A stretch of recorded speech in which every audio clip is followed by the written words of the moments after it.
Aquelas Duas, com Isabela Sais e Cora Ronay. Alô, alô, queridos ouvintes, muito bom dia, boa tarde, boa noite. Começando mais uma edição do Aquelas Duas Podcast, comigo, Isabela Sais, e com minha querida Cora Ronay. Boa tarde, boa noite, bom dia, boa madrugada, Corinha. Me conta tudo, novidades da quarentena? Olá, bem, olá, ouvintes. Novidades. Bota aí muitos pontinhos, bota aí um longo espaço, um longo parênteses. E aí eu pergunto novamente, novidades? Não, não há novidades na quarentena. Quando você estava falando agora, eu imaginei assim, bota aquele grilinho. Crr, crr, crr, crr. Tem que ter um efeito sonoro qualquer, longo silêncio, né? Reticência. Você está vivendo o tédio da quarentena? Tem muita gente vivendo, começando depois de um mês de quarentena, começando a viver aquele tédio sentido na pele da quarentena. O tédio aqui em casa pode ser cortado com faca já. Está pendurado no ar, feito uma pele de rinoceronte sobre toda a casa. Mas você está sentindo na pele, então, os efeitos? Hoje foi um dia assim de tédio, porque sabe que eu estou sentindo muita falta já. É daquela vida social de encontrar os amigos, sabe? De sair para conversar, de ir para o restaurante, de ver um monte de gente. Ai, né? Isso faz uma falta para gente, para mim. Não sei, né? Outras pessoas podem ser que estejam aliviadas, mas hoje eu fiquei sentindo muita falta disso. Digo, gente, quando é que eu vou sentar de novo ali no Bar Lagoa? Não faço nem questão de ir muito longe, não. Não fiquei em qualquer cantinho, num restaurante, num boteco para jogar a conversa fora, né? Ficar colado assim nos amigos. Eu sinto muita falta disso também. Eu sou uma pessoa do contato pessoal, eu sou uma pessoa, como eu costumo dizer, eu sou muito abracenta. Eu dou esse adjetivo a mim porque eu sou mesmo, eu encontro as pessoas, eu gosto de abrir os braços e abrir um sorriso e abraçar. Meus amigos sabem disso, você sabe disso. Então eu sinto muita falta desse contato. E às vezes eu vejo entrevistas com especialistas que começam a falar que o mundo é outro já, né? Depois do coronavírus, já é outro e vai ser muito diferente, né? A gente não vai ter como voltar para aquele mundo lá atrás. Não que eu queira voltar para aquele mundo lá atrás, mas na hora que as pessoas começam a falar muito sobre o contato virtual, cada vez mais presente na vida das pessoas, a gente tem isso já presente na nossa vida, mas eu não consigo me imaginar sendo uma pessoa 100% de contato virtual. Eu acho que o ser humano não consegue, porque nós somos seres sociais, né? A gente precisa do contato. Você não acha, Cora? Eu acho muito, muito necessário. Eu já nem vou falar da minha vida familiar, porque, claro, aí é o óbvio, né? Mas eu sou muito ativada, e eu acho que todo cronista por esse contato com os amigos, pela saída na rua, por você ver as coisas que estão acontecendo. Eu não consigo fazer meu trabalho direito fechado em casa, isso é muito esquisito. Principalmente vocês cronistas, né, que uma crônica ela nasce muito da observação do cotidiano, né, do dia a dia. Então vocês precisam muito estar fora, né, mesmo as notícias e tudo chegando através da internet, né, a gente tem o mundo às nossas mãos hoje. Se você tem uma conexão de internet, você tem o mundo às suas mãos, mas é diferente de você fazer uma entrevista pessoalmente, de você ter contato com o personagem da sua coluna, né, ou da sua história, né, do jornalista que está escrevendo uma Tem que história. circular. O cronista precisa circular. Então, quando a gente fica muito trancado no mesmo lugar, e depende muito, né? Porque eu escrevo muito sobre viagens, por exemplo. Escrevo muito sobre o Rio. E aí, de repente, você fica num espaço tão pequeno, uma coisa é você escrever sobre as suas observações durante a quarentena uma vez, as suas observações durante a quarentena duas vezes. Quando começa a dar a terceira, quarta, quinta vez as suas observações sobre a quarentena, aquilo começa a torrar o saco teu e do leitor, né? Então tem esses problemas da vida. Sim, eu consigo te entender, Corinha. Nós estamos precisando sair de casa. Esse final de semana, sei lá, acho que foi no sábado ou no domingo, foi o primeiro dia que eu tive uma sensação, assim, um pouco de sufocamento, assim, tive uma sensação de, tipo, quero ir pra rua, eu quero eu quero fazer um programa, eu quero, sabe, eu quero acordar e falar com a minha família, vamos à praia, vamos na esquina tomar um café da manhã, e aí me deu uma certa angústia. Uma vida normal, o que a gente conhecia antigamente como vida normal. Exatamente. Velhos tempos. Tempos que já passaram. De agora em diante, é tudo diferente. Vamos começar nosso programa, Quarita? Vamos embora, vamos embora. A gente fala inicialmente sobre o novo ministro da Saúde. Em meio à pandemia do novo coronavírus, o oncologista Nelson Tais assumiu o cargo de ministro da Saúde na última sexta-feira. Ele ocupou o lugar de Luiz Henrique Mandetta, demitido pelo presidente Jair Bolsonaro após divergências entre os dois sobre como conter o avanço da Covid-19. Numa curta declaração no Palácio do Planalto, o novo ministro afirmou haver um alinhamento completo com Bolsonaro. Com relação ao isolamento social, ele disse que não haverá uma definição brusca ou radical do que vai acontecer. Sobre a possível polarização entre saúde e economia, Tais declarou que, abre aspas, as duas coisas não competem entre si. Quando polariza, começa a tratar pessoas versus dinheiro, o bem versus o mal, emprego versus pessoas doentes, fecha aspas. Ele ainda suspendeu as coletivas diárias com técnicos do Ministério da Saúde que prestam contas e informam a população sobre o coronavírus. No domingo, o ministro participou de uma reunião por videoconferência com o G20, o grupo de países mais ricos do mundo, mas ainda não deu detalhes dos planos para enfrentar a pandemia. Em artigo publicado no início do mês numa rede social, Tais falou sobre a importância de medidas como o isolamento social, a testagem em massa e o uso de projeções matemáticas no enfrentamento da pandemia. Cora, eu queria saber de você, como é que você recebeu essa demissão, essa troca, né? Essa passagem de bastão aí forçada, e como é que você viu o primeiro discurso do Tais? Porque ele fala de coisas que são importantes, né? Ele fala de testagem em massa, por exemplo, que a gente viu países que testaram em massa e que foram muito bem sucedidos no controle da doença, mas a gente sabe também que a testagem em massa é muito difícil para o Brasil. Como é que você vai testar 200 milhões de habitantes, né? Então, assim, tem algumas coisas no discurso que eu fiquei com vontade de perguntar para ele, mas como? Eu acho que o como faltou. Eu não sei como é que você está vendo isso. E também essa coisa de não haver mais as coletivas diariamente está me incomodando muito. Era tão bom quando a gente podia ouvir, né, da equipe do Ministério da Saúde o que está acontecendo, quantos casos, quais são as diretrizes, e a gente está meio perdido em relação a isso desde que o Tais assumiu. Olha, eu tive péssima impressão dele na primeira entrevista, porque eu acho, não me interessa qual é o currículo do cara, sabe? Quer dizer, me interessa, mas relativamente, porque o que a gente precisa no Ministério da Saúde não é o melhor dos médicos, o cara mais diplomado, que tem certificado, não sei o quê. A gente tem que ter uma pessoa que entenda a ciência.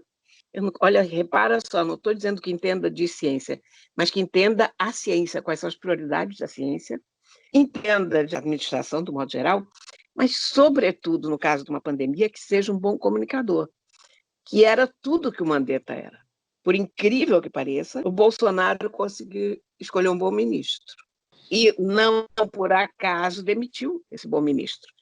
Aí, quando vem demitir o bom ministro, por ser um bom ministro, porque o Bolsonaro é absolutamente incompatível com sinais de inteligência, com competência, qualquer coisa assim. Aí entra o Tais.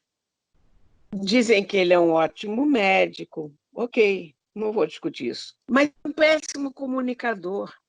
Então já não serve para o cargo. Porque esse é um cargo, nesse momento, você precisa de uma pessoa com capacidade de liderança que chegue na televisão todos os dias, sim, como fazia o Mandetta, e diga, olha, hoje morreram tantos, mas se curaram tantos, está indo assim, está indo assado, tomamos essas e aquelas providências. Olha, o Taz tomou posse há 5 dias, hoje, pela primeira vez. Ele teve a primeira reunião com o Gabardo, que era o número 2 do Ministério, que era a pessoa que estava executando todas as políticas. Então, como assim, 5 dias no auge de uma epidemia, para o cara se encontrar com o número 2 do Ministério? Então, nada até agora diminuiu a má impressão que eu tive no primeiro momento. Quer dizer, ainda não tive nenhuma sinalização do TAS que desfaça a má impressão que eu fiquei e que foi também muito causada pelo fato dele dizer que há um alinhamento completo dele com o Bolsonaro, porque a gente sabe onde está o Bolsonaro nessa pandemia, que é do lado do vírus, e eu quero alguém do lado da gente, não do lado do vírus, né? Eu não tive uma boa impressão, continuo não tendo uma boa impressão e continuo lamentando muito a saída do Mandetta, porque eu acho que o Mandetta era um ótimo líder para o momento. Era uma pessoa que tranquilizava a nação ou que tocava o terror para a coisa certa, tipo, fiquem em casa. É isso. Ele tranquilizava, mas quando precisava dizer que, olha, vamos ter meses muito difíceis, vamos ter situações, vamos enfrentar situações, a sociedade inteira vai enfrentar situações muito complicadas, ele também não media as palavras para colocar a população a par exatamente do que está acontecendo. Que nesse momento eu acho que é uma das coisas mais importantes a serem feitas, porque quando você vai para a televisão todos os dias e você dá uma entrevista coletiva dizendo o que está acontecendo naquele momento, você tranquiliza, né, a população de uma maneira geral, ou você deixa a população de cabelo em pé, mas as pessoas já estão vivendo um momento de tanta incerteza, que qualquer palavra, pelo menos, dá uma certa segurança de estar ouvindo uma autoridade naquele assunto, né? Para o bem ou para o mal, né? Para notícias boas ou notícias ruins, você está ouvindo uma autoridade nesse assunto. E eu senti muita falta disso. Eu não acompanho. Às vezes eu não acompanho a coletiva ao vivo, mas eu sei que não houve nenhuma coletiva até então. Parece que amanhã ele vai dar a primeira coletiva. Amanhã, quarta-feira, a gente está gravando o podcast na terça, né? E parece que ele vai dar a primeira coletiva. Então, assim, eu acho que isso faz muita falta. E foi o que você falou, é uma questão de comunicação. Ele precisa, nesse momento, quem precisa se comunicar melhor no Brasil é o ministro da Saúde. Não tem jeito. Né? E eu fiquei realmente com um certo pé atrás, sabendo que é um excelente médico, etc. Eu fiquei com um pé atrás quando ele disse que o alinhamento é total. A gente ainda não tem muito claro como ele vai encarar o isolamento social, né? Porque ele diz para a gente começar a liberar as pessoas, a gente precisa testar em massa. Mas como é que a gente vai testar em massa? Para mim faltou esse como. Eu quero saber como vamos testar em massa, né? Então eu também estou sentindo, eu tô querendo.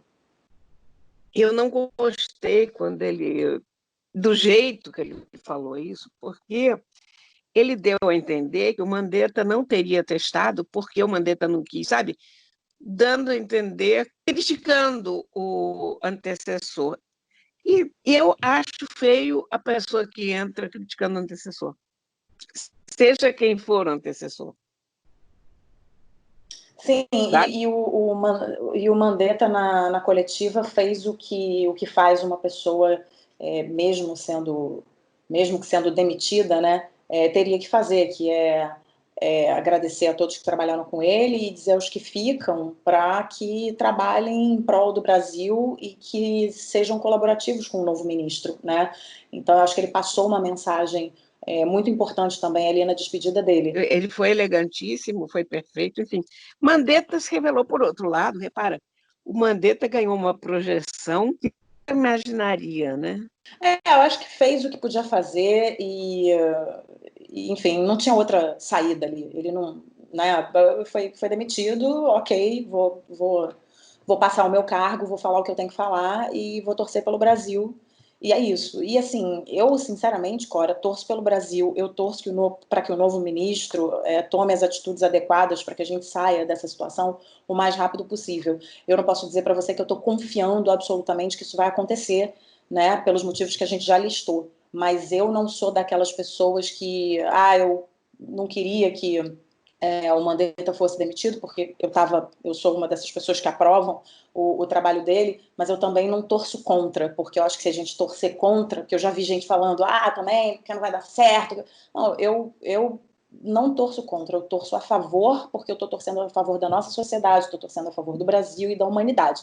Então, Eu espero que dê certo. Agora, vamos acompanhar, porque a gente, durante essa semana, quando a gente definiu essa pauta, eu achei até que a gente ia ter um pouco mais de material para falar, porque eu achei que ele fosse continuar com as coletivas diárias. E como ele não começou, ele não continuou, eu acho que fica um vazio aí para a gente comentar, porque a gente também está sabendo muito pouco. E eu não acho isso um bom sinal. Eu acho que quando isso começa a faltar, quando você já não tem mais transparência, não acho que seja um bom sinal. Mas eu prefiro acreditar, enquanto eu não tenho certeza, eu prefiro acreditar que vai dar certo. Eu sou uma pessoa otimista desde que eu nasci, e eu prefiro acreditar que vai dar certo. Saber a gente não sabe, né?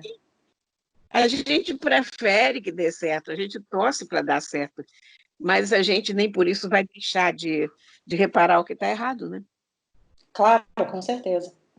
Bom, Corinha, vamos continuar o nosso programa e agora a gente vai falar sobre os hábitos na quarentena. A gente tem falado muito sobre comportamento aqui no nosso podcast. A gente fala do que está acontecendo, a gente dá as notícias, mas a gente também está levando para um lado mais leve, né? Porque eu acho que já está pesado demais para as pessoas. Então a gente tem falado de hábitos, a gente tem falado do lado psicológico dessa quarentena, como é que está mexendo com as pessoas. E no período de isolamento social, estamos tendo que nos adaptar a outro ritmo de vida. Sem poder sair de casa, a nossa percepção da passagem do tempo muda, assim como o nosso senso de urgência. Agora, quase nada é para ontem. A vida acelerada acalmou para algumas pessoas e muita gente anda perdida no meio dessas mudanças todas. Segundo a psicóloga Cíntia Aleixo, o primeiro passo é aceitar esse momento. Eu percebo o seguinte, que a gente não tem escolha, né? Agora chegou um momento, sim, para que a gente se entregue ao momento atual, enfim. Eu estou falando aqui de aceitação do que está acontecendo. E não é uma aceitação de braços cruzados, não é uma aceitação com alegria, com risos e felicidade.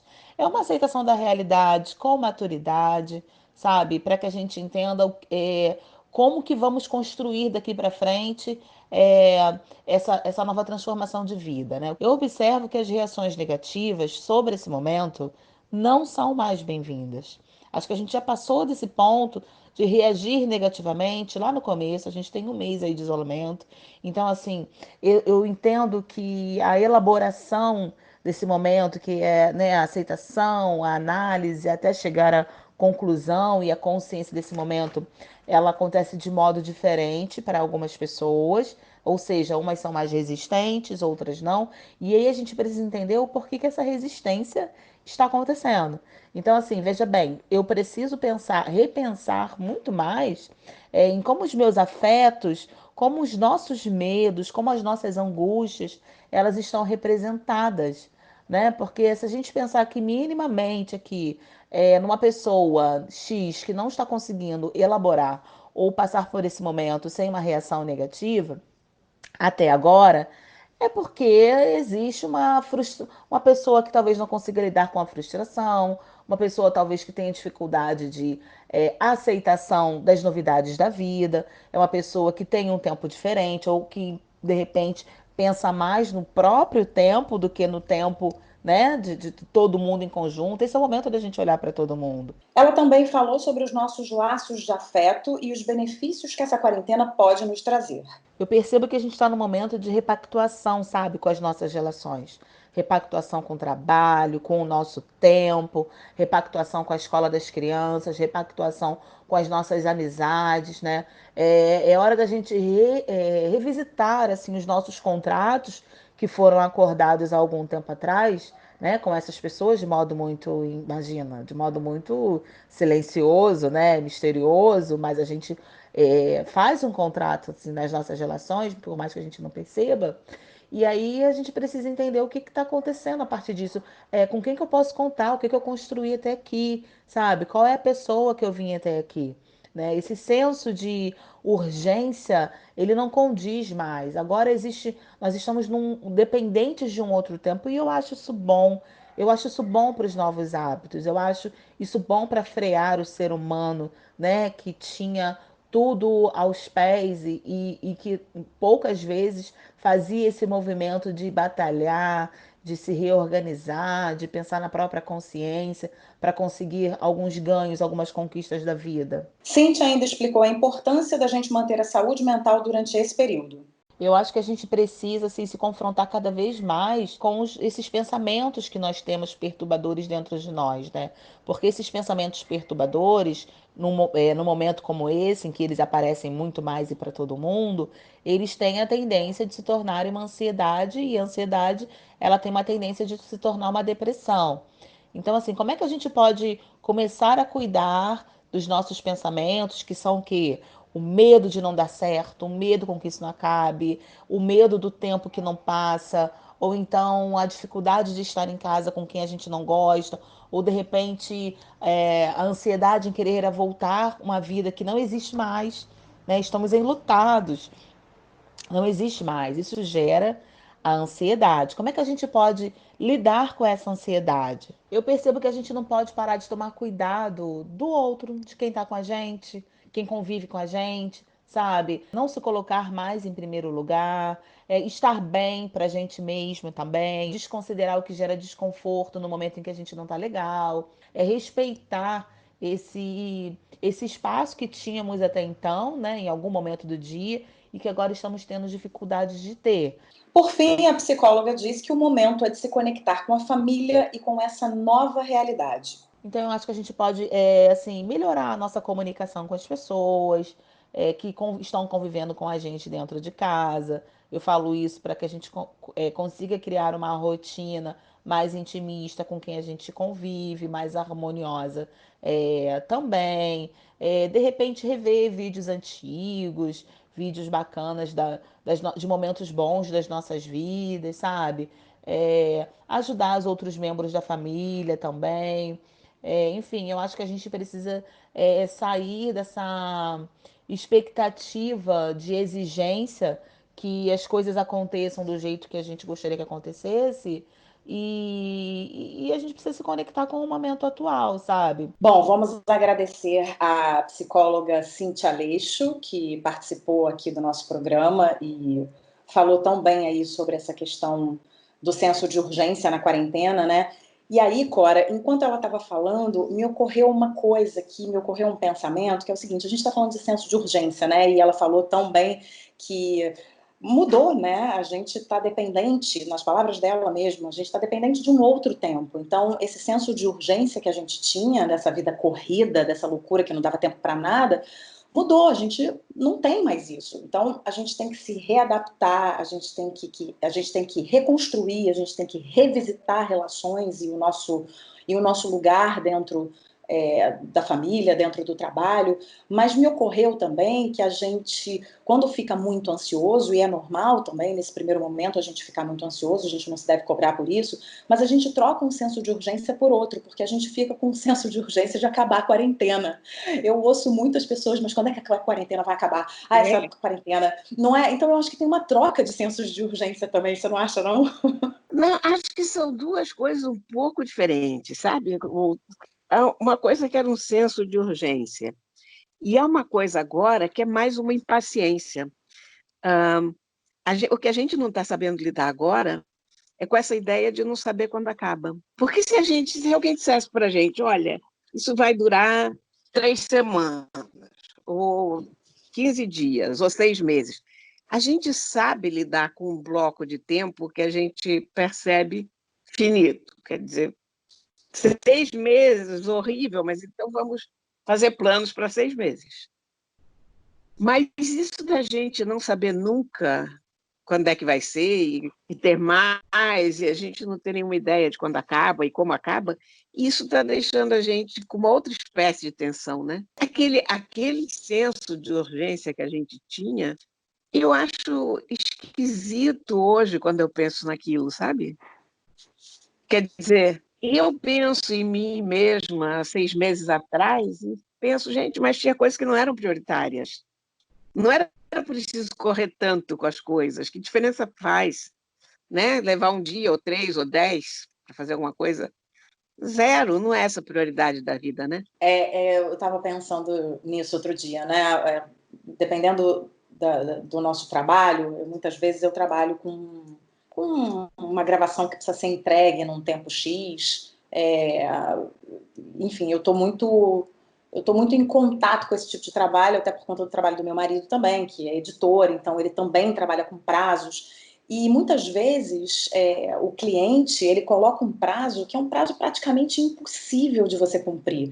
É um prazo muito espremido. E eu já me peguei várias vezes me perguntando, quando eu me deparava com uma situação dessa, e eu me perguntava assim, gente, mas por que que tem que ser em 30 segundos? Por que que não pode pedir para fazer um trabalho num tempo ideal? Por que que a gente não está trabalhando com o tempo ideal? Por que que o mundo, né, aquele mundo dos tempos antigos, antes da pandemia, por que que aquele mundo não estava trabalhando com os tempos ideais? Porque os tempos ideais, eles fazem bem para a saúde. Os tempos ideais, eles fazem bem para a gente não ter ansiedade. Então, eles não fazem bem só para a saúde física, mas eles fazem bem para a saúde mental.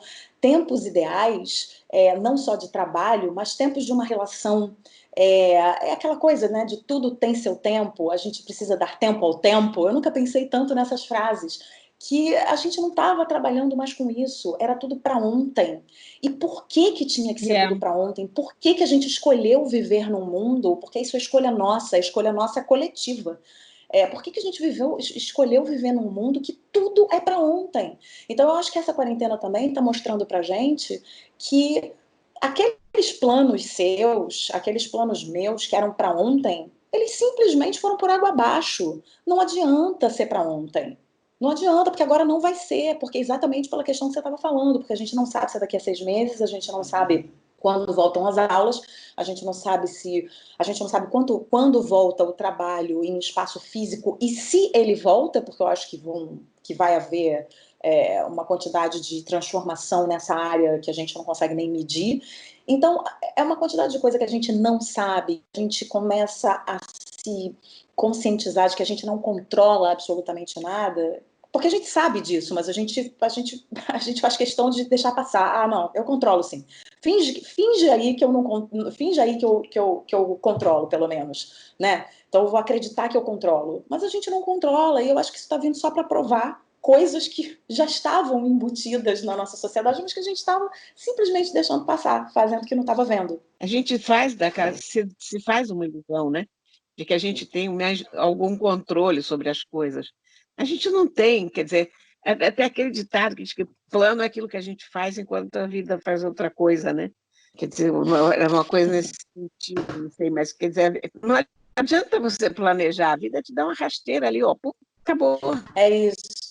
É isso, e eu acho que é por isso que os profissionais de saúde mental têm falado cada vez mais nesse, que já virou um clichê, né, que, enfim, que a gente ouve o tempo inteiro, vamos viver o momento presente, mas isso é muito importante nesse momento, é a gente viver o momento, é a gente viver o tempo presente. É difícil? A gente vai ficar angustiado? Vai. A gente vai ter dias melhores e dias piores? Vai. Tudo normal, nós somos humanos, somos seres humanos. Seria estranho se a gente não tivesse, seria estranho se a gente tivesse o comportamento de um robô, mas por enquanto não somos robôs, somos feitos de carne e osso, então a gente vai ter esses momentos, mas a gente ficar atento, né, para, como ela falou, como a Cíntia falou agora no final, cuidar dos nossos pensamentos é muito importante. Tem uma corrente, né, de psicanalistas que insiste muito nessa, a gente criar estados de flow na nossa vida, que são nada mais, nada menos do que atividades que você faz, que você absolutamente esquece de tudo que está em volta e se concentra completamente naquilo. Você fica num estado praticamente de graça quando você faz determinada coisa.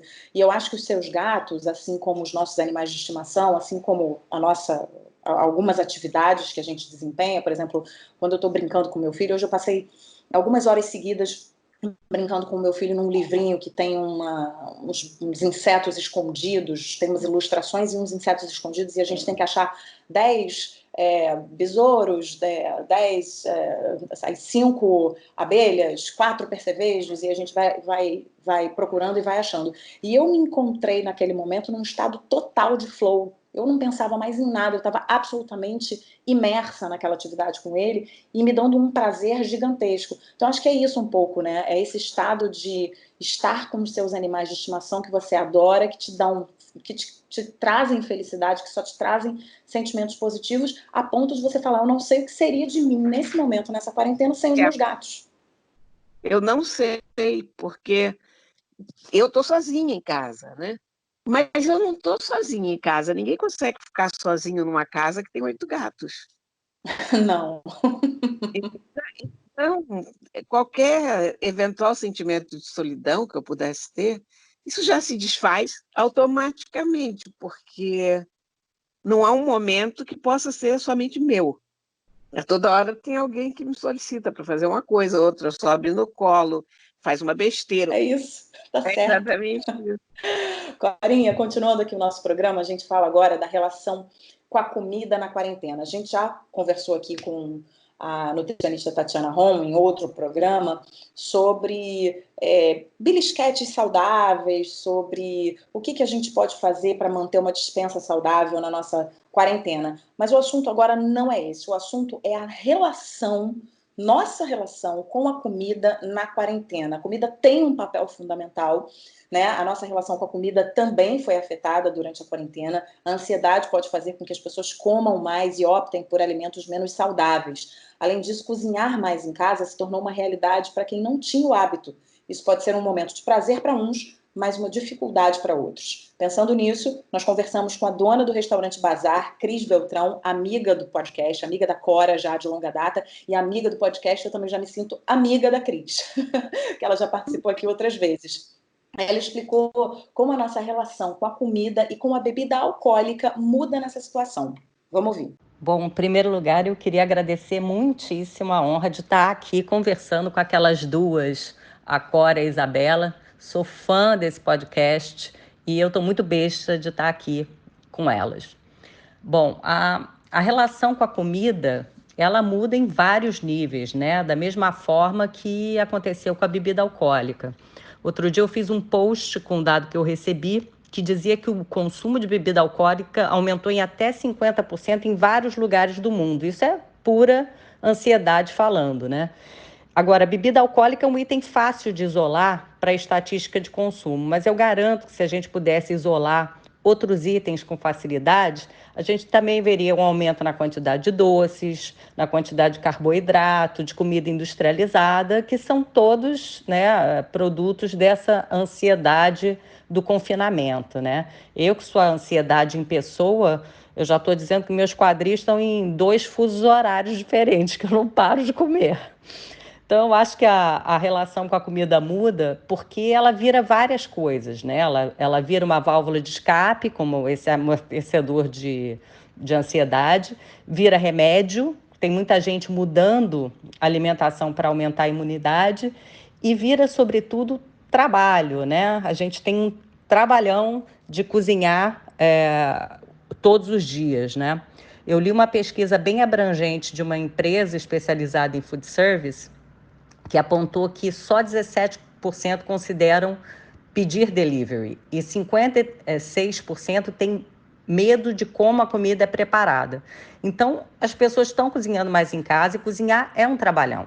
É higienizar, é preparar a comida, etc. Quando você pensa no trabalhão, o tipo de comida que a pessoa opta em comer quando está com preguiça, em geral, é menos saudável, né?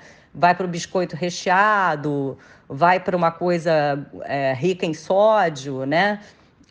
E tudo está mudando. A gente gasta menos energia, não tem hora para dormir, não tem hora para acordar, almoça no café da manhã, come pesado mais tarde, não dorme. Está tudo muito mexido. Mas eu acho que a hora é de não se cobrar tanto, tentar manter alguma disciplina e fazer algum exercício e cuidar da cabeça abraçando o que dá. Se não der, não deu, porque a gente já está com problemas demais. Ela também deu dicas sobre como tornar o momento de cozinhar mais prazeroso. Quem não gosta de cozinhar é porque não se satisfaz com o resultado, né, da própria cozinha e acha que não tem vocação, que não quer mergulhar num livro complexo, que tem medo de muitos ingredientes, ou ingredientes que não vai achar tão fácil e tal.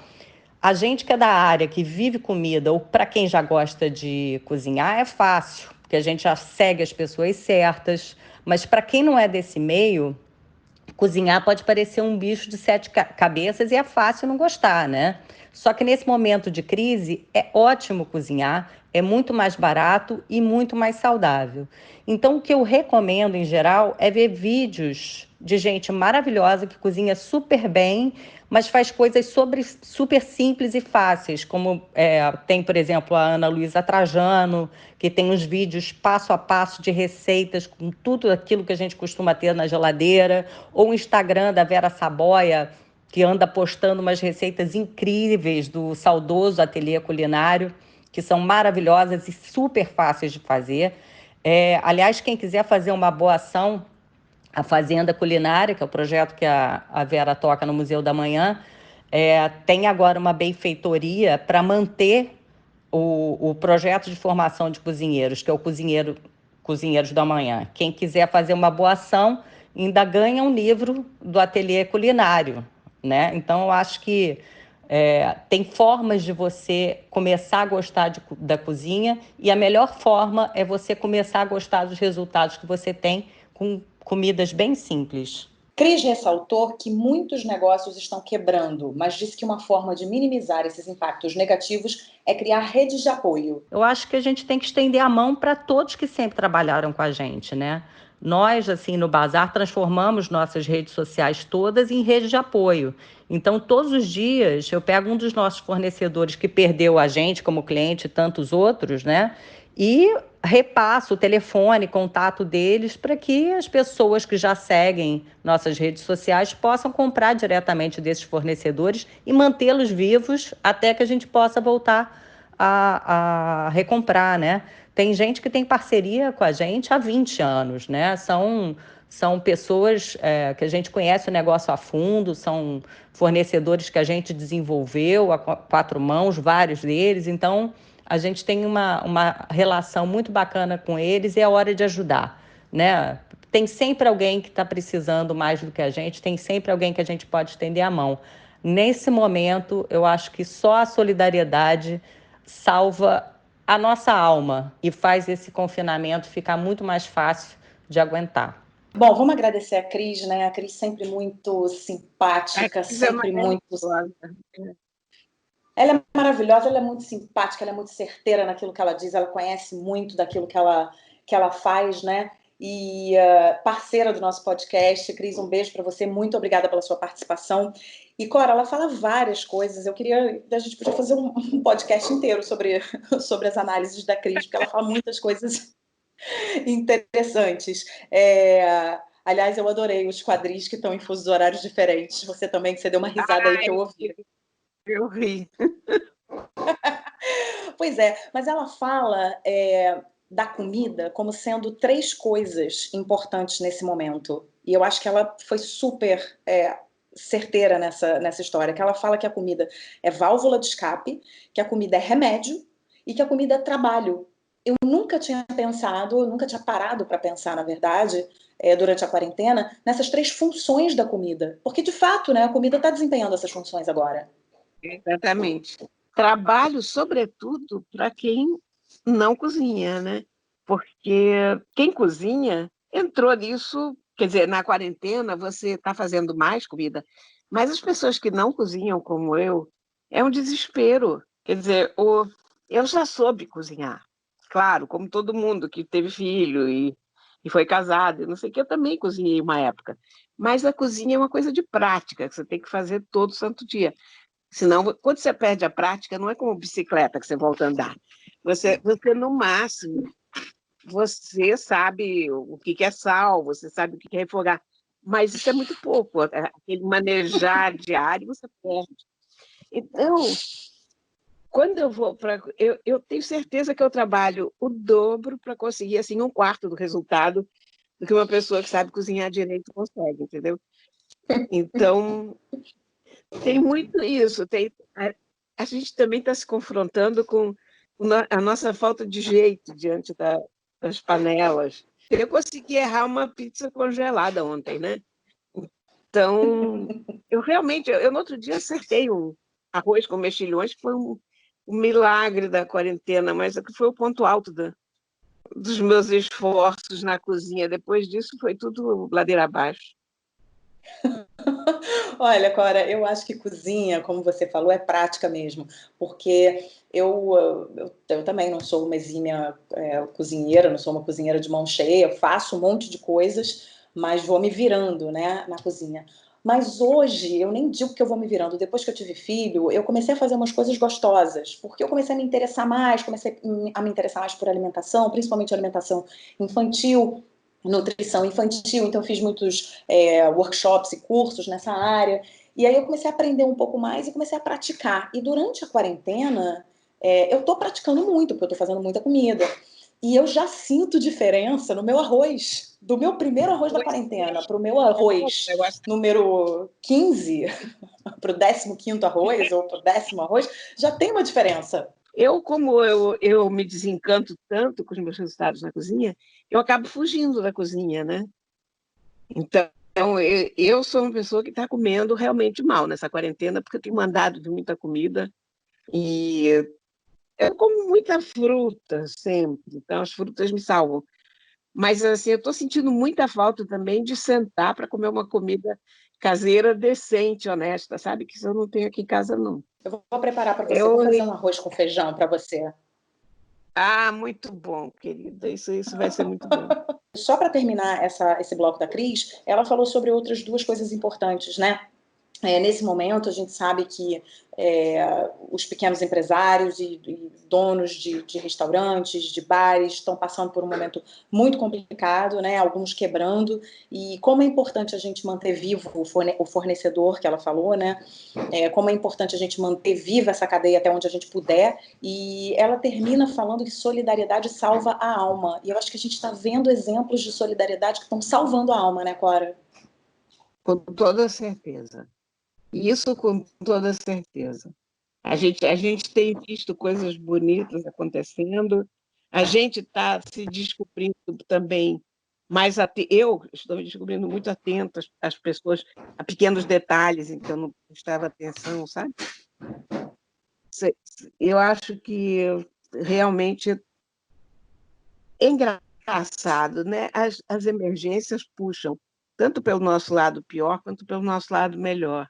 E muita gente está tendo descobertas bastante positivas nessa quarentena. Eu, em geral, tendo a achar que as pessoas são péssimas, e aí eu venho para a internet e eu descubro as pessoas sendo tão legais, fazendo tantas coisas bacanas, que mesmo no meio da confusão toda, eu fico com uma fé na humanidade. Eu sei que é péssimo dizer isso, que a gente dizer que tem fé na humanidade é meio que implorar para essa fé ser desmontada logo ali adiante, daqui a meia hora, mas é só ligar o noticiário político e pronto, acabou, né? Mas a gente vê tanta gente legal fazendo tanta coisa boa, né?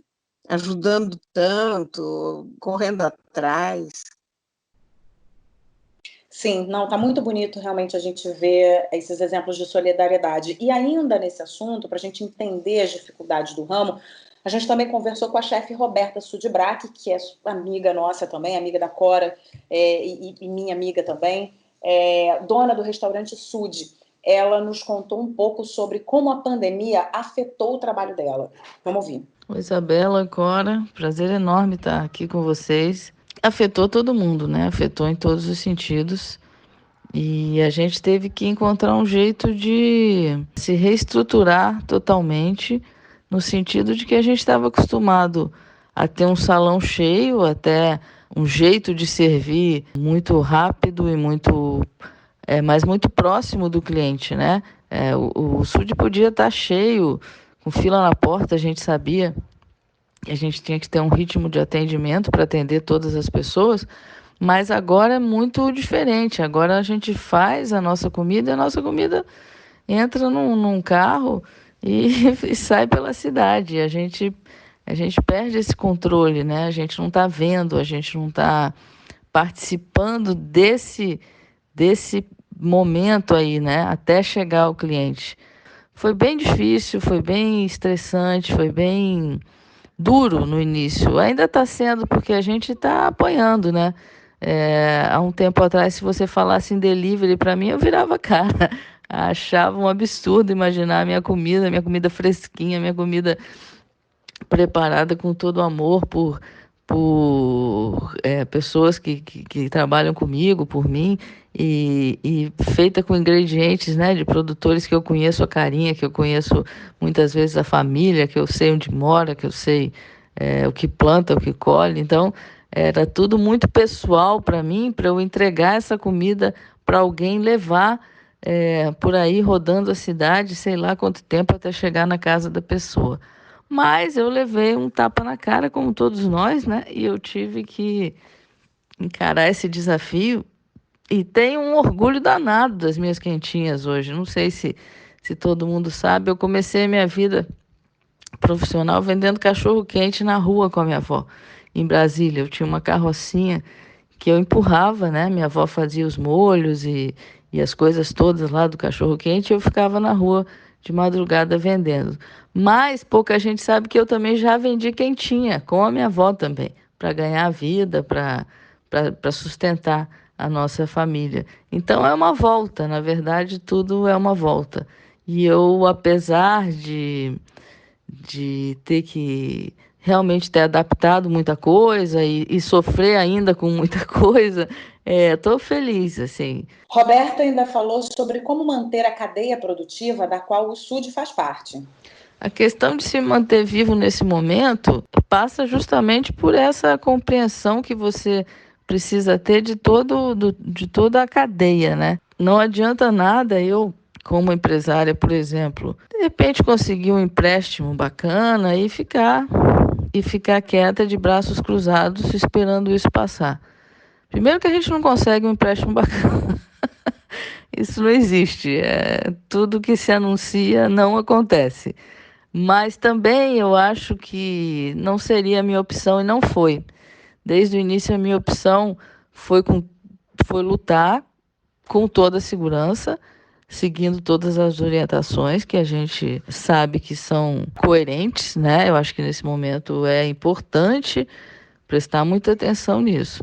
E a gente optou por rapidamente se readaptar, criar esse diálogo novo através das quentinhas e tentar se relacionar a partir de agora através dessa comida que vai para sua casa, que a gente chama, o serviço do SUD, a gente chama, SUD o Pássaro Verde, a gente chama de comida para voar. Então ela voa pela cidade aí, nesses tapetes mágicos para chegar na sua casa. Mas eu acho que o mais importante é você não esquecer dessas pessoas que são pequenas como você, né?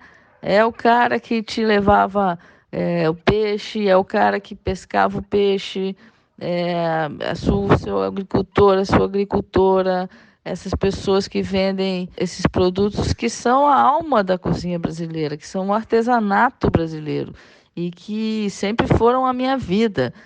Então, nesse momento, assim, o momento mais bonito de todo esse sofrimento aí que a gente vem passando foi o primeiro dia que a Fátima, que é minha agricultora há mais de 15 anos, chegou lá no SUD para entregar os legumes e as verduras dela. Foi, assim, uma sensação de, poxa, eu não estou só me salvando, eu estou salvando outra pessoa, eu estou salvando outra família. A partir do momento que eu não tive que demitir ninguém ainda, eu estou salvando 20 e tantas famílias, né? Então não sou só eu, a gente não está fazendo isso para a gente não está olhando para o nosso umbigo, a gente está olhando para o mundo inteiro, a gente está olhando para aquele circuito ali, para aquela cadeia que faz parte e que faz sentido para a gente. Então, se eu não puder ajudar essas pessoas com, digamos assim, o sucesso do delivery, não faz o menor sentido. Vamos agradecer a nossa querida Roberta Sudbrack. Roberta, um beijo muito grande para você. É um prazer imenso ter você aqui, assim como foi um prazer também ter a Cris, né? São duas pessoas que a gente gosta tanto e que a gente admira tanto o trabalho. E ver que essas pessoas estão sofrendo, mas que não estão entregando os pontos e que estão se reinventando, né, Cora? A gente vive um tempo que, se ela não se adaptar como ela está se adaptando, né, se ela não fizer esses arranjos no trabalho, né, dela, no ofício dela, ela quebra. E ela quebrando, ela quebra um monte de gente. Então, isso é o maior sinal de abertura para o novo tempo, é o maior sinal de inteligência e é o maior sinal de resiliência, né, que a gente pode ter. Olha, eu tenho comido muito a comida da Roberta. Os bons, eu estava falando que eu como mal, aqui em casa, mas eu como mal quando eu cozinho. Quando eu peço a comida de fora, eu como muito bem. E os pontos altos da minha quarentena têm sido as quentinhas da Roberta, quando eu encomendo, sabe? Tem quentinha da Roberta que vem com o autógrafo dela na tampa. E a comida dela é absolutamente maravilhosa. E a Roberta está fazendo uma coisa super inteligente agora na quarentena, aliás, que é fazer uma comida, o que os angloparlantes chamam de comfort food, que é uma comida afetiva, né?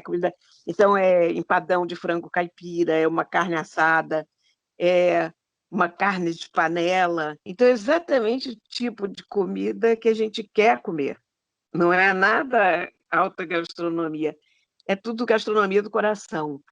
É lindo, a comida dela é bárbara, muito, muito gostosa. Eu tenho pedido com muito prazer a ela a comida, sabe? Vem tão caprichadinho. Eu acho que a Roberta mostra, né, em toda a fala dela, muita sensibilidade, né? Porque eu acho que também a gente poder mudar, a gente aceitar a mudança, a gente aceitar que a gente não controla o que está acontecendo e que a gente sim precisa mudar, é uma prova também de sensibilidade. A gente precisa ser sensível a determinados sinais da vida para dizer, não, agora é a hora de eu mudar. Eu nunca imaginei que isso fosse acontecer, mas aconteceu. Então, o que temos para hoje? O que temos para hoje são quentinhas. E eu vou fazer essa minha quentinha com o maior amor do mundo e vou fazer ela viajar super bem para chegar super bem na casa dos meus clientes, porque é isso. Você usou uma expressão linda, que é comida de aquecer o coração, né? Então, olha que coisa linda. Ela teve que se reinventar e está aquecendo o coração de um monte de gente com essa reinvenção. Né? Da mesma maneira, a Cris, que falou aí super bem sobre a nossa relação com a comida. É isso, a gente está tendo que se reinventar. A gente está tendo que se reinventar no trabalho, nas nossas relações, na relação com a comida, em tudo. É uma reinvenção, é 100% de reinvenção praticamente. Né? E eu fico muito emocionada quando a Roberta fala desse cuidado que ela tem com as pessoas, que ela diz, né, as pessoas pequenas como eu, né, o pequeno empresário, que tem vários outros pequenos empresários que dependem desse, né, então que bom que ela ainda não precisou dispensar ninguém, que bom que ela conseguiu arrumar uma alternativa para que essas pessoas continuem trabalhando também, né, porque é isso que vai manter essa cadeia também viva, porque a gente precisa fazer de tudo para que essas cadeias permaneçam vivas, né? Para que essa economia gire, né? A economia, como a gente fala, né? Economia, saúde, são assuntos muito importantes. E esses empresários, principalmente os pequenos empresários, estão sentindo muito na pele, né? E eu acho que ela falou muito com o coração, né? Eu fico emocionada com o depoimento dela. Mas a Roberta é uma pessoa muito intensa, né? Ela é uma artista extraordinária, como ela é, porque ela tem essa sensibilidade fora de série, ela se apaixona pelas pessoas com que ela trabalha, pelos ingredientes com que ela trabalha. Tem coisas que eu odeio, quiabo, por exemplo, berinjela. Quando eu como essas coisas preparadas pela Roberta, é como se elas virassem outras pessoas. Que a Roberta é tão mágica nisso, ela é uma das maiores artistas que eu conheço. Por acaso, a arte dela é comestível, mas, cara, ela trabalha com uma paixão que você encontra poucas vezes na vida. E você sente quando você come a comida dela, sabe? Você percebe na dedicação das pessoas em volta dela e ao carinho dela com a comida, né? Ela está com uma benfeitoria também, aliás. O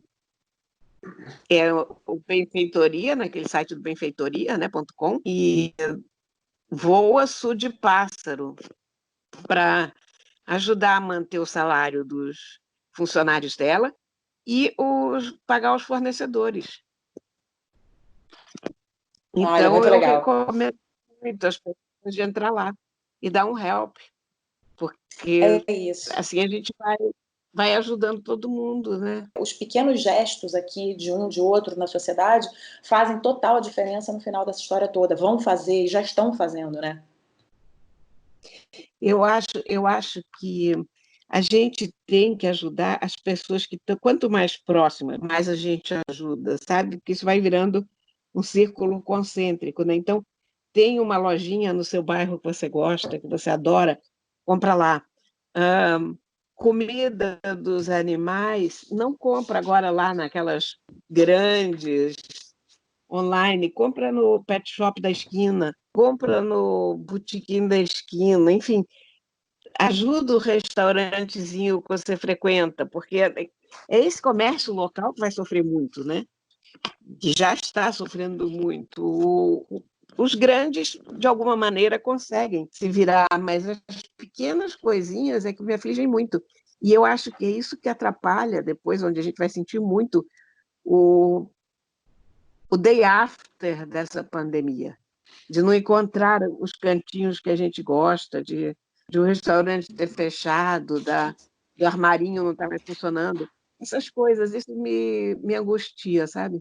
As mortes das pessoas, a gente sabe, são insubstituíveis, mas a gente tem que prestar atenção na morte dos negócios também, das pequenas lojinhas, das pequenas coisinhas que fazem, não só sustentam as pessoas, mas fazem da cidade um organismo vivo e pulsante.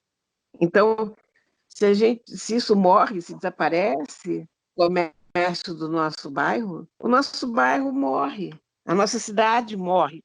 Então, a gente tem que prestar muita atenção nisso, sabe? Com certeza, Clara, a gente tem que prestar muita atenção nisso. E para a gente fechar o nosso programa, a gente está falando aqui, né, do pequeno empresário, a indústria do entretenimento, né, pequenos, grandes empresários, enfim, está sofrendo muito e está sendo muito atingida. Alguns setores aumentaram a demanda por profissionais na quarentena. A maioria das vagas está ligada a áreas como saúde, logística e comércio, além de atendimento ao cliente e telemarketing. Por outro lado, um setor que tem sofrido bastante, como eu falei, é o do entretenimento. A gente conversou com o presidente da Apresenta Rio, Pedro Guimarães. Ele falou sobre os desafios enfrentados nesse momento pela Associação dos Promotores de Eventos. Eu quero dizer que a gente está muito preocupado com todo esse setor, assim como todo o país, o mundo inteiro foi impactado, é uma situação sem precedentes, mas de fato, a gente olhando para o universo da nossa indústria, a gente percebe que dentro desse segmento do turismo, são mais de 52 atividades econômicas que compõem o segmento do turismo. Os eventos têm uma força muito grande nesse segmento, foram impactados de imediato a partir do momento que a principal diretriz implementada foi a de evitar aglomerações. E talvez sejamos um dos últimos a sair. Por conta disso, precisamos demonstrar que o nosso trabalho de hoje precisa representar esse futuro de retomada logo ali na frente, no segundo semestre. Nós, quando planejamos um evento para o futuro, ele começa a ser trabalhado hoje. Então esse é o apelo que a gente faz para que os governos, para que os parlamentos possam ser sensíveis a essas causas. Nós formulamos uma carta manifesto onde a gente trouxe mais de 20 entidades empresariais ligadas ao setor de eventos e ao turismo conosco, chancelando uma série de pleitos, de medidas reivindicatórias protetivas e compensatórias para que a gente pudesse suportar essa crise. Muitas delas estão aí acontecendo, como a proteção de salários, de empregos, linhas de crédito. Lembrar que as linhas de crédito não estão chegando nas empresas, estão sendo represadas nos bancos privados. Precisamos criar soluções, sugestões para que esse crédito chegue de forma mais fácil. Então, é dessa forma que a gente se reuniu, através também de um comitê de crise, representando a indústria, e levou os nossos pleitos aos governos, federal, estadual, municipal. A gente é uma atividade econômica muito relevante para o país, representa 13% do PIB nacional. Ano passado foram mais de 930 bilhões de reais movimentados na nossa economia a partir dos eventos. Essa indústria é muito forte e precisa ser tratado com a sua prioridade. Dessa forma, a gente entende que a gente pensar na retomada amanhã, vencer esse momento da quarentena, trabalhando efetivamente para que os processos não paralisem, os projetos incentivados continuem acontecendo, a cultura, o esporte, o entretenimento geram o turismo. E é dessa forma que a gente entende que o mercado vai se reaquecer e a gente vai continuar demonstrando para que patrocinadores, para que os governos, para que as empresas, produtores e os profissionais independentes desse setor, que é uma cadeia muito diversa, possam se suportar e possam ter uma credibilidade que o futuro logo ali na frente vai voltar a ser promissor. Bom, vamos agradecer ao Pedro Guimarães, né, o presidente da Apresenta Rio, que falou aqui, enfim, ele deu dados super precisos e muito preocupantes, né? Porque se você realmente não pensar no futuro, né, Cora? Ele falou uma coisa super importante, que é você precisa pensar no futuro e preparar o futuro, não abandonar né, essa preparação, porque uma hora a gente vai voltar, não a ser como era antes, mas a gente vai sair da pandemia, né? Toda pandemia vem e Exatamente. acaba.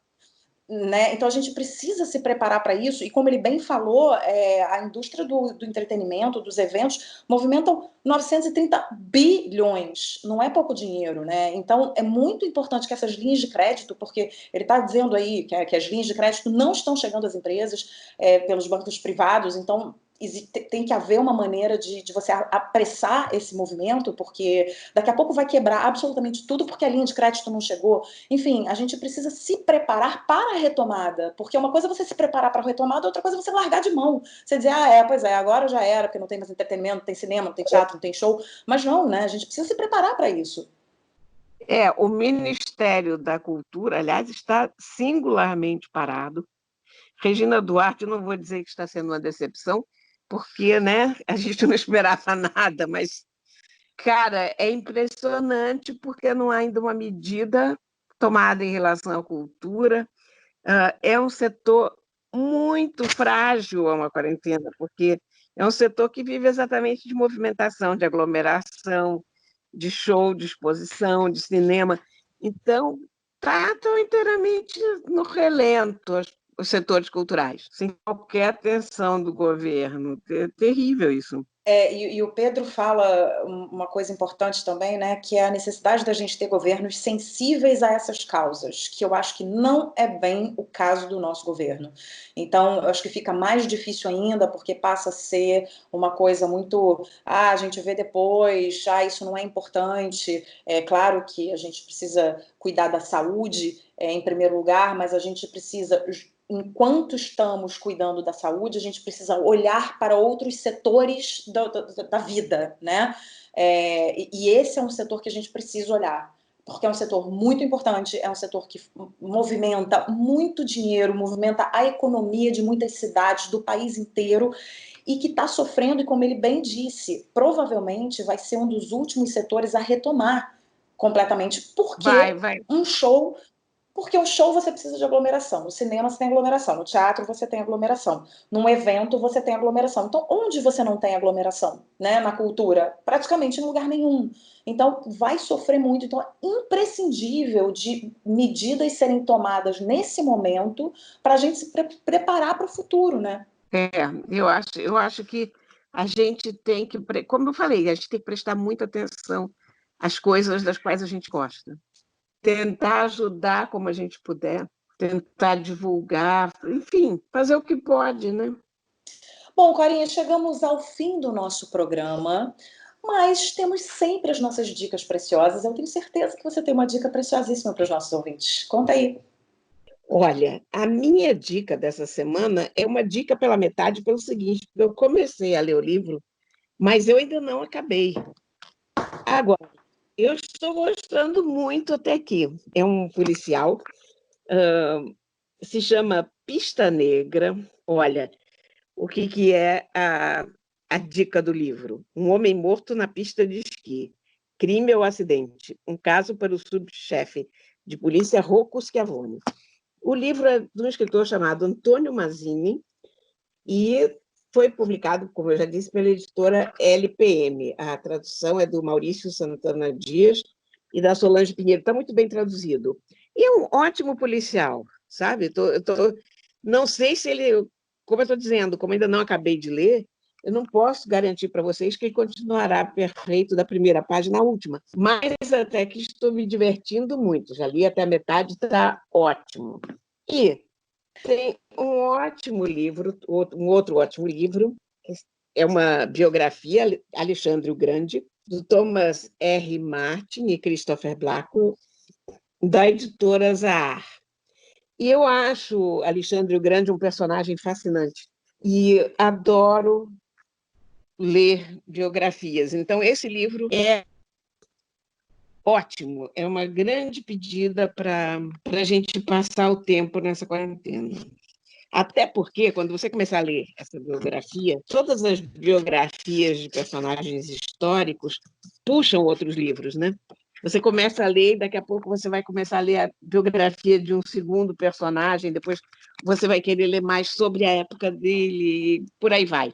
Então, é um livro que te garante um caminho de muitas e muitas horas de distração.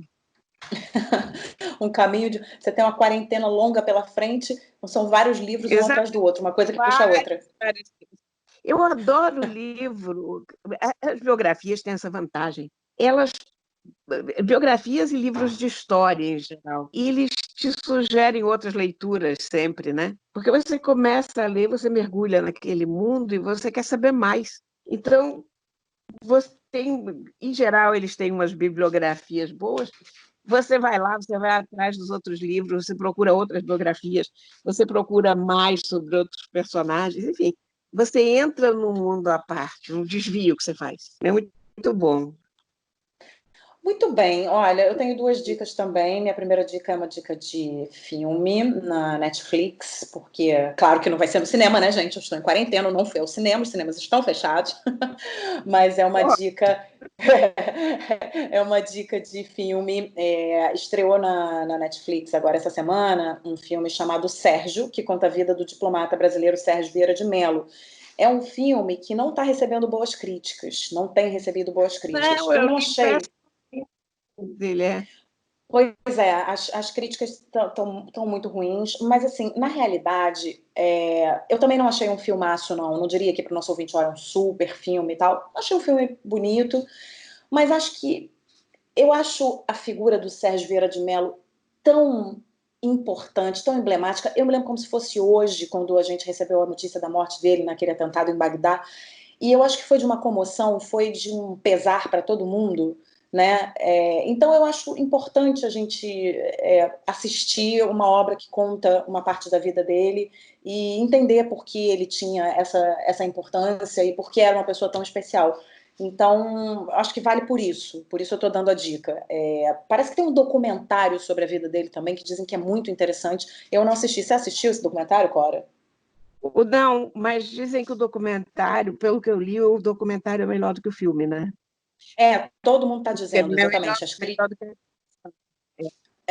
Eu não assisti o documentário também, mas é isso, assim, é unânime que o documentário é melhor do que o filme e tal, mas, enfim, é isso, assim, não estou falando aqui de um filmaço, de um filme imperdível, mas eu acho que é um filme que conta uma vida, conta a história de uma pessoa que teve uma vida muito interessante e acho que de uma pessoa, sobretudo, muito corajosa, assim. E a minha outra dica é a entrevista do Leandro Carnal. O Leandro Carnal é professor, historiador, filósofo, escritor, palestrante, ele joga em 1000 posições, e ele deu uma entrevista muito interessante na CNN recentemente. Então, se o nosso ouvinte quiser acessar a página da CNN no YouTube, tem a entrevista na íntegra, e ele fala sobre o mundo pós-pandemia. Eu acho que o Leandro tem uma maneira muito clara de falar, ele fala para todo mundo, e a gente está falando aqui da importância da gente ter pessoas que possam falar para o grande público atualmente sobre tudo que a gente está vivendo, seja na saúde, na economia, na política, mas que a gente entenda, que seja de uma forma didática. Eu acho que o Leandro tem esse poder de comunicar, de passar a mensagem dele de uma forma muito didática, muito clara e muito agradável de se ouvir. Então, achei a entrevista muito boa e também indico aqui a entrevista do Leandro Carnal. É isso, Corinha. Acabou nosso papo. Eu queria Então, varar a madrugada aqui. pois é, mas eu, para variar, como sempre, ainda tenho que escrever uma coluna, né? Porque nem com a quarentena eu aprendo, meu Deus do céu, a me organizar, né? O ser humano que nasce desorganizado, assim permanece até os seus últimos dias, não tem jeito. E você é um animal noturno, você é uma pessoa que rende à noite, também não adianta ficar brigando com os seus horários internos e biológicos, porque eu acho que por mais que você tente escrever uma coluna às 3 da tarde, vai ser impossível, porque essa hora você está tomando café da manhã. Simples assim. Eu já tentei, hoje mesmo eu tentei, mas foi impossível, porque eu começo, aí não me sinto inspirada, aí eu vou até a sala, aí vem um gato, me distrai, enfim. Tá bom, Nada. então, tá bom, então eu vou te liberar para você escrever a sua coluna. Lembrando aqui para os nossos ouvintes, que eles podem entrar em contato através da nossa rede social, que é o Instagram, @aquelas2podcast. Pode mandar e-mail também para aquelas2podcast@gmail.com, sugerindo pautas.